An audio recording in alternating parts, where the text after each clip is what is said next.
My neighbor cut down my dad's memorial tree while I was at his grave on Father's Day. I'm Alisa, and I made him pay for every single branch. If you're new here, welcome to Alisa Revenge Stories. Make sure you hit like, subscribe, and turn on that notification bell, because Alisa's stories will show you how to get smart, legal, powerful revenge when people think Alisa will just cry and move on. My dad died 2 years ago. Pancreatic cancer. 8 weeks from diagnosis to funeral. He was 71, I was 39. The last thing we did together, before he got too sick to walk, was plant a tree in my front yard. It was a red oak. My dad picked it out himself from the nursery. He said, "Alisa, oaks live for 300 years. Long after we're both gone, this tree will be here. This is how you'll know I'm still watching over you and your kids." He dug the hole. I helped him. His hands were shaking from the chemo, but he wouldn't let me do it alone. My kids, Emma who was 7 and Noah who was 5, they put the little sapling in. Dad covered it with soil and said, "Grow strong, little one. Grow for Alisa." We put a small wooden sign under it. It said, "Frank's Oak, planted with love for Alisa, 2024. That tree was my dad. Every morning I made coffee and looked at that tree. Every night my kids said goodnight to Grandpa's tree. In the fall, the leaves turned the most beautiful red. In the spring, my son measured how many inches it grew. It was the only piece of my dad I had left. And then Carl moved in next door. Carl Henderson. 58, retired contractor, big truck, loud, thinks he owns the whole street. From day one, he hated that tree. The first week he moved in, he knocked on my door. "I'm Carl, next door. That tree. Its leaves are gonna fall in my yard. And the roots are gonna mess with my driveway." I said, "Hi, Carl. I'm Alisa. The tree is 10 feet from the property line, on my property. My dad planted it before he died. It's not going to hurt your driveway for at least 50 years. He laughed. "Your dad, huh?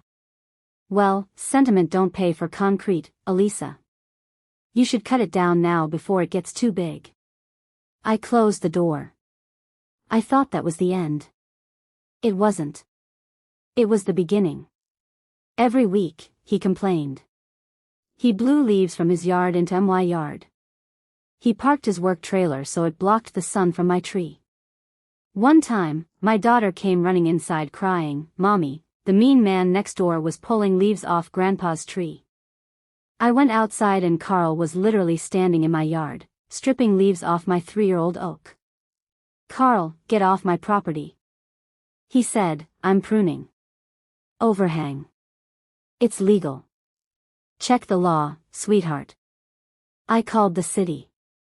They came out, measured, said the tree was fully on my property, 100% legal. They told Carl to stay off my property. He got a warning. That's when he got nasty.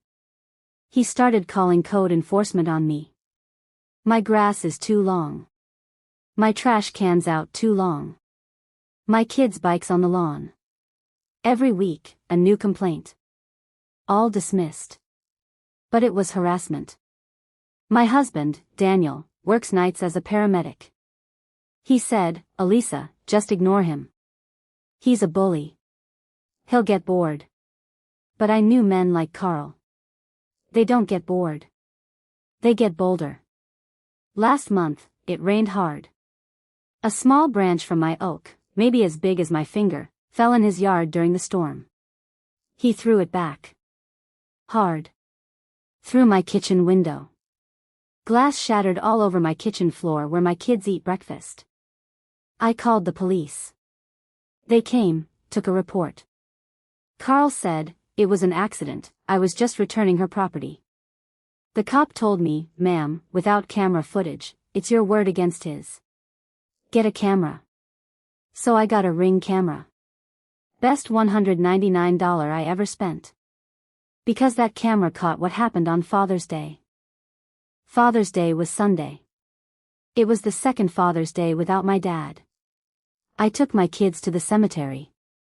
We brought my dad's favorite donuts, chocolate old-fashioned, and we sat by his stone and we talked to him. Emma read him a poem she wrote at school. Noah told him about his baseball game. We were gone for 3 hours.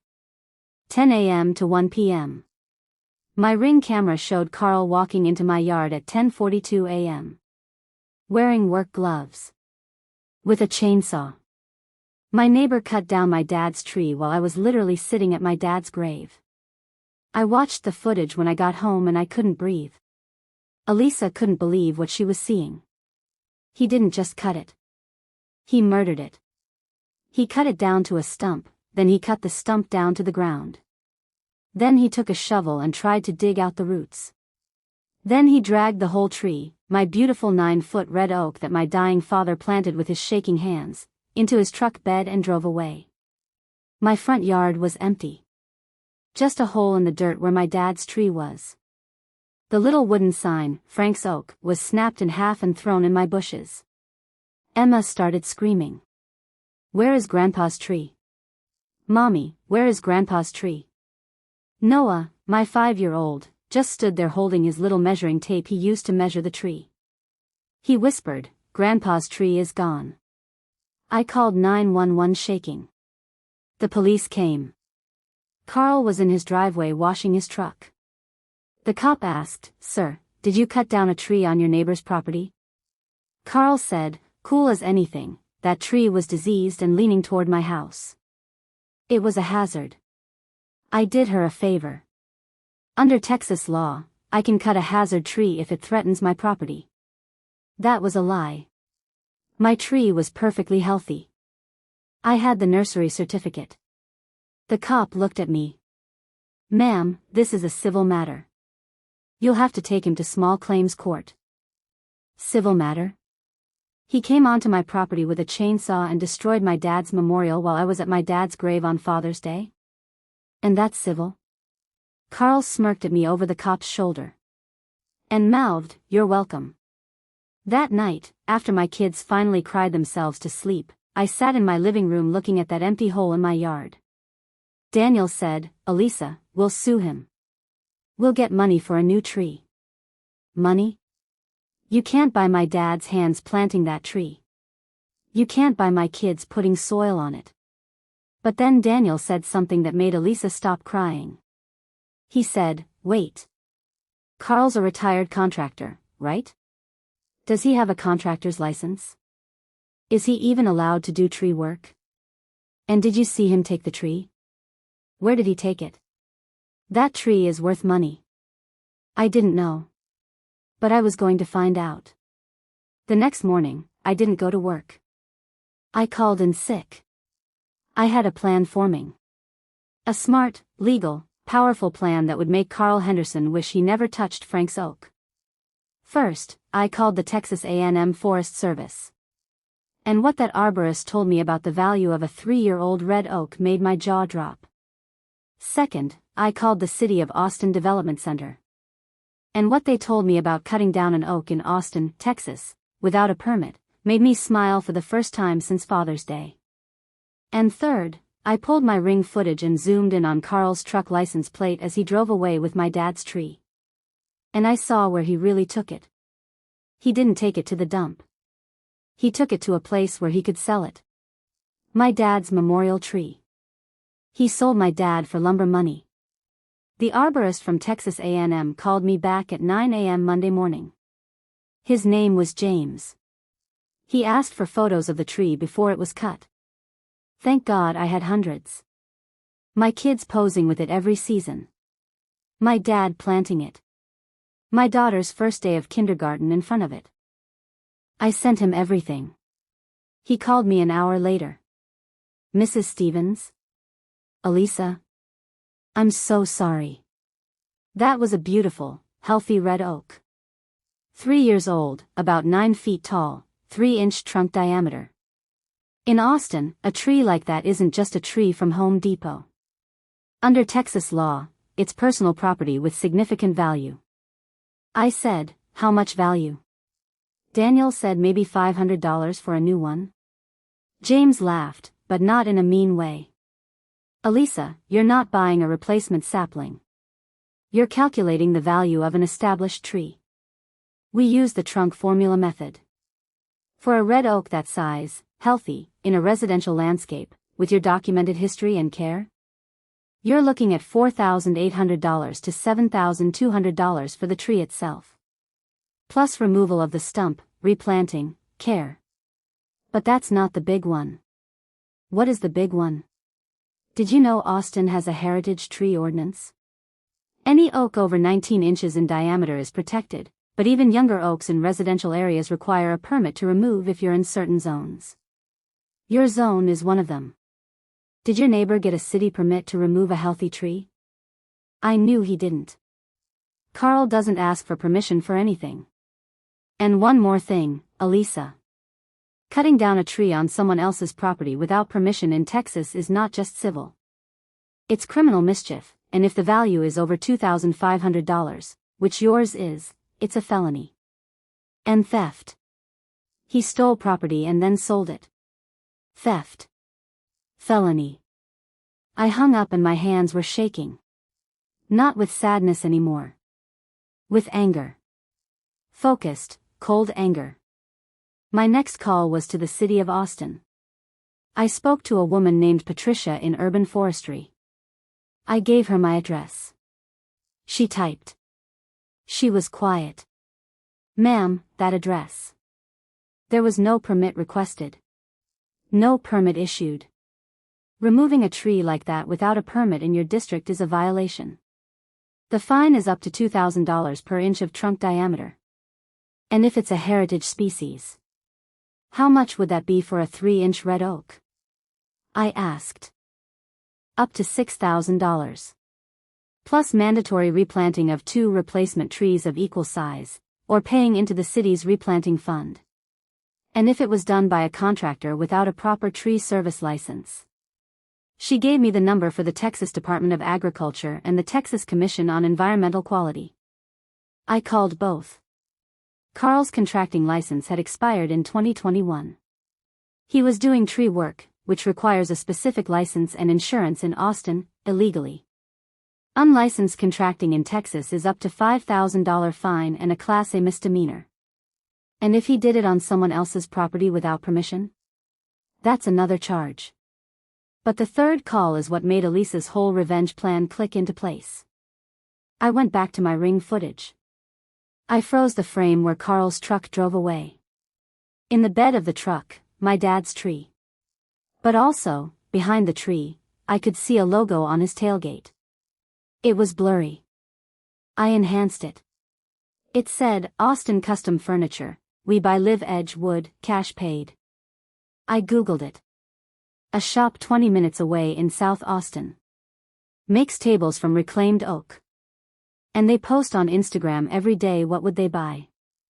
I went to their Instagram. Sunday, June 15th, 3:17 p.m. 2 hours after Carl cut down my tree. A video. The owner, a nice guy with a beard, smiling, holding up a fresh-cut red oak log. Amazing score today. Guy brought in a perfect 9-foot red oak, still green, beautiful grain. Said he cut it from his own yard. This is gonna make a gorgeous $4,500 dining table. Thanks, Carl. He tagged him. Carl Henderson. He admitted it on camera. My dad's memorial tree was going to be a $4,500 dining table for some rich person downtown. He cut down my dead father's tree that he planted with his shaking hands before chemo killed him, and sold it for lumber money. I sat on my floor and I screamed. Then I stopped. Because Alisa had a plan now. And it was perfect, legal, and would cost Carl everything. I didn't call the police again. I did something smarter. I called a lawyer. Not just any lawyer. A property law attorney who specializes in tree law. Yes, that's a real thing in Texas, and they are ruthless. Her name was Sarah Chen. I sent Sarah everything. The ring footage, the arborist report valuing the tree at $7,200, the city confirmation of no permit, the proof Carl's license was expired, the Instagram video of him selling my tree. Sarah called me back in 20 minutes. She said, "Alisa? My God. I've never seen a case this clean. This man is so screwed." She said, "Alisa, under Texas property code, we can sue him for 3 times the value of the tree. That's treble damages. Because he cut it knowingly and maliciously. So $7,200 becomes $21,600. Plus the city fines. Plus we report him to the state licensing board. Plus we file a police report for felony criminal mischief and theft, but this time with all the evidence as a package. The DA will actually take it because it's not just your word anymore." "How long will it take?" I asked. "Oh, Alisa. We're not going to take long. We're going to make him come to us." "How?" "Texas law allows us to place a lien on his property for the value of the damaged property plus penalties. Once we file that lien, he cannot sell, refinance, or do anything with his house. And I'm going to send him a demand letter today, certified mail, with everything. And I'm going to include a little something extra that will make his stomach drop." "What extra?" "The Instagram video proves he profited from stolen property. That's a second-degree felony if the profit is over $2,500. That table he sold for $4,500? He admitted to a felony on camera. And that furniture store? They bought stolen property. They will be very, very eager to help you when they realize they are liable too." I felt cold chills. Good chills. Sarah sent the letter Monday at 4 p.m. Certified mail, email, and she had a process server hand-deliver it to Carl's door at 6 p.m. while he was barbecuing in his driveway. My Ring camera caught it all. Carl opened the envelope. He read the first page. His face went white. He read the second page. He started yelling. He crumpled the letter and threw it. Then his wife, Linda, picked it up. She read it. She started screaming at him. Because Sarah's letter didn't just ask for $21,600. It demanded $21,600 plus $6,000 city fine reimbursement, plus $4,500 profit he made, plus attorney fees, plus mandatory replanting of 2 9-foot red oaks by a certified arborist, plus a public apology. Total, $38,000. Or, it said, "We file felony charges, report to licensing board, place a lien on his house, and sue the furniture store, who will then sue him." The letter gave him 72 hours to respond. Carl didn't respond in 72 hours. He did something dumber. He came to my house at midnight on Wednesday. Drunk. Banging on my door. And my Ring camera was recording. My Ring camera light came on at 12:17 a.m. Wednesday. "Alisa. Open the door. You think you're smart? You think you can threaten me with some lawyer letter?" Carl was drunk. In his pajama pants. Red-faced. Holding a beer can. Pounding on my door so hard my kids woke up crying. Daniel, my husband, was at work. Night shift. It was just me, Emma, and Noah. I was terrified, but I was also smart. I didn't open the door.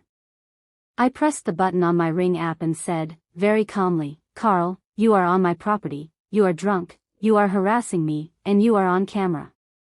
Leave now or I call the police."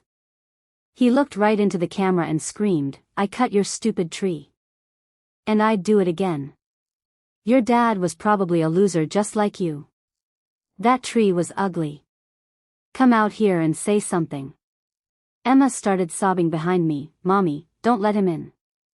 That was the moment Alisa stopped being scared and became dangerous. Because my daughter heard a man call her dead grandpa a loser. Over the tree Grandpa planted for her. I called 911. I said, "My neighbor who cut down my tree and is facing felony charges is drunk, on my property, threatening me and my 2 small children, and it's all on Ring video." The police came in 4 minutes. 2 cars. Lights. They arrested Carl for trespassing, harassment, public intoxication, and violation of a pending criminal complaint. He spent the night in Travis County Jail. And that video, Alisa's ring video of him admitting, "I cut your stupid tree and I'd do it again," at midnight, drunk, threatening kids? Sarah said it was the best gift a lawyer ever got. Thursday morning, 8 a.m., Linda, Carl's wife, knocked on my door. Not banging. Knocking softly. Crying. She said, "Alisa, please. I'm Linda. I'm so sorry. Please don't ruin us. Carl is an idiot. He's been an idiot for 30 years. That letter, $38,000. We don't have that. He was going to lose his retirement building that furniture. He thought the tree was just a tree. He didn't know about your dad." I looked at her. I wanted to be cruel. I wanted to say, "Your husband sold my dad's last gift for lumber money." But I didn't. Because I'm Alisa, and my dad didn't raise me to be Carl. I said, "Linda, that tree was the last thing my dad did with his hands before he died. My 5-year-old measured it every week. My daughter said goodnight to it. Your husband knew it was my dad's memorial. He cut it down on Father's Day while I was at my dad's grave. He sold it. He bragged about it. And then he called my dad a loser in front of my daughter." She broke down. "What do you want?" "We'll do anything." And that's when I gave her my terms. Not Sarah's. Mine. I said, "I don't want your house. I want justice for Frank's Oak." Here is what happened. Friday, Carl, Linda, and their lawyer met with me and Sarah at her office. Carl had to sign a confession. A written, notarized confession that he cut down my tree knowing it was on my property, without a permit, without a license, and sold it for profit. That confession went to the DA, but we agreed to ask the DA to reduce the felony to a misdemeanor criminal mischief if he completed all terms. The DA agreed, because DAs love a clean confession. Second, Carl had to pay $7,200 for the tree value, plus $2,500 for the furniture store to return my dad's tree. Yes, I got the tree back. The owner of Austin Custom Furniture was horrified when I showed him the police report. He said, "I had no idea it was stolen, ma'am. Please take it back, I don't want trouble." So my dad's tree, cut into 3 logs, came back in his truck. Third, Carl had to pay a certified arborist $4,800 to plant 2 new 9-foot red oaks in my yard. One in the original spot, with a new plaque that says, "Frank's Oak, replanted with love, 2026. We grow back stronger." And one on the other side of the yard for my kids. Fourth, Carl had to pay the city of Austin $2,000 fine for unpermitted removal. I made sure the city got that money. Fifth, Carl had to personally, with his own hands, build a new wooden sign for Frank's Oak, and apologize to my kids on camera. And pay for a new Ring camera system for me, out of his pocket, so I would always feel safe. Total cost to Carl, $16,500 plus a misdemeanor on his record, a year probation, 100 hours community service planting trees for the city, and a permanent revocation of his ability to ever get a contractor license again in Texas. But the twist? The beautiful twist that made Alisa finally sleep at night? My dad's original tree logs, the ones Carl sold. They were too fresh to be good lumber. The furniture guy couldn't use them. He returned them. Daniel and I took those logs to a local craftsman in Fredericksburg. A sweet old man named Mr. Whitaker. He took my dad's oak and made me 3 things.